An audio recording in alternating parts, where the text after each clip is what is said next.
और परमेश्वर को ग्रहण कर चुके हैं। कारण क्या? एक व्यक्ति ने बाइबल के वचनों को समझा।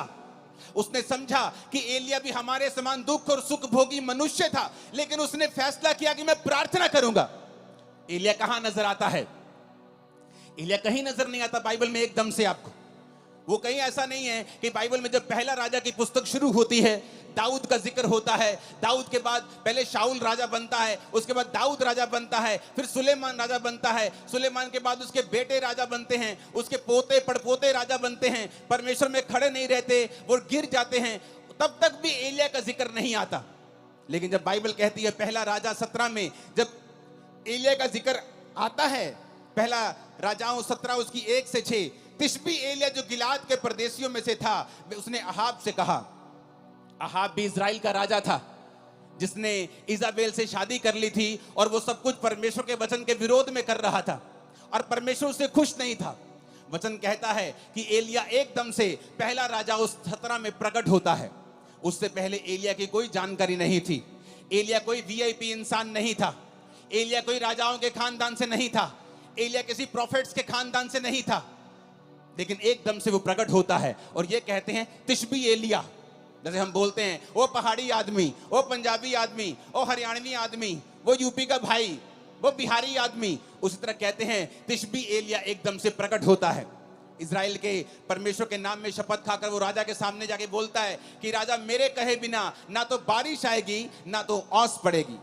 लेकिन उससे पहले वो एक बात और कहता है एक आयत में तिशबी एलिया जो गिलाद के परदेशियों में से था, उसने अहाब से कहा इजराइल का परमेश्वर यहोवा जिसके सम्मुख में उपस्थित रहता हूं। एलिया कहता मैं आया हूं राजा उस परमेश्वर के सामने जिसके सामने मैं उपस्थित रहता हूं। ऐसा जन जिसके कहने से आसमान बारिश देना बंद कर गया 3.5 साल।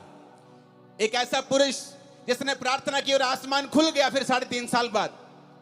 वो पुरुष जो कोई वीआईपी नहीं था, किसी राजाओं के खानदान से नहीं था, किसी प्रॉफिट से खानदान से नहीं था, एक आम आदमी एकदम से पहला राजाओं 17 में उसका जिक्र होता है कि तिशबी एलिया नाम का एक पर्सन सीधा राजा के सामने जाके हियाव के साथ हौसले के साथ खड़ा होता है और कहता है राजा उस परमेश्वर की शपथ जिसके सामने मैं उपस्थित रहता हूं।